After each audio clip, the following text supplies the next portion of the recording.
Hey guys, so in this session, I'd love to talk about one of the most important parts of your sales presentation, which is your tone. And people forget this next part,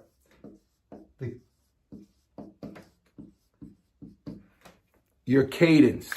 So it's not just your tone and your empathetic voice when it's the right time, it's your tone and cadence.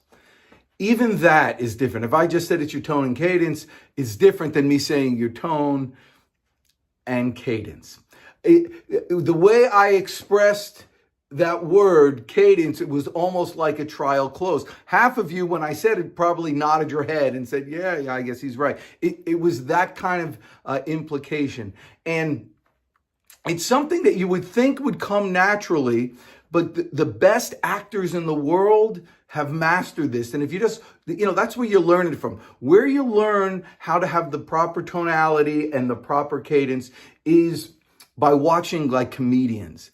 They have to do timing, and your presentation is a lot about timing as well. And so when you're presenting your work, even when you're setting people up for, to give them the dollar amount, or you're going to say, okay, are you ready?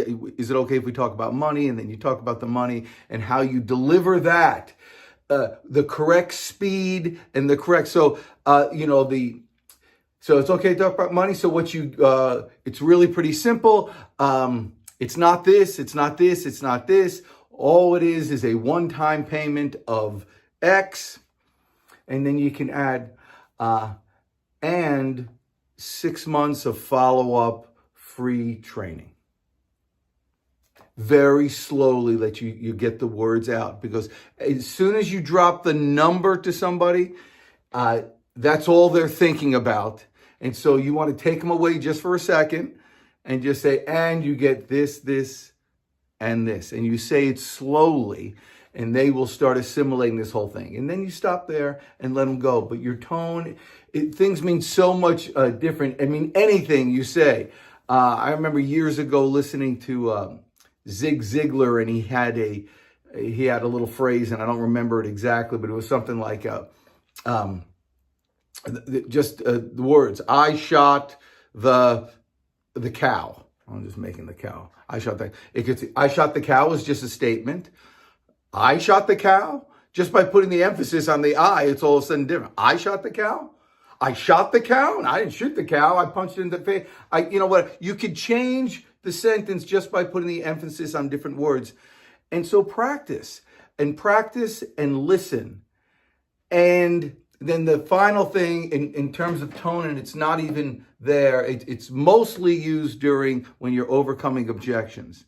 Someone says, I want to think about it. And what you want to say is, what do you need to think about? Which is kind of an accusatory type of statement. But what if you struggle say that? What if you struggle while you say those same words? You're just like, what are you thinking about? So much different. If you listen to Jeremy Minor, that's his whole thing. Struggle for the answer. Just struggle for the question. I got to ask, why is that important to you? Instead of, why is that important to you? I got to ask, why? Why is that important to you? And that elicits all sorts of stories. The difference between people who sell and people who don't is people who have mastered the idea of tone and cadence. And that's what I want you to do. So down below, maybe I have a PDF that I'm going to add to it. Just little sample things to practice on your own. While you're driving in the car, a few sentences, you can use it for objections. Just, questions like that. It's like, I got to ask, why is that? Why is that a big deal in your world? Just like, a concern. There are times for empathy. There are times for concern. And there are times to turn it on a different way. Go into coach mode. In any presentation, and I'll do this in another presentation things, you got to go into a coach mode. Coach mode has a different tone. Okay, I got it. You can even tell them. Sometimes I do that. I'm turning on coach mode now. Is that okay? And they say yes. Okay. Here's what I know. And all of a sudden now I'm speaking with authority. All that just with your tone. Once you can master that, it's just like you're in real conversations. It's the difference between amateurs and pros. And you're a pro. We'll see you next time.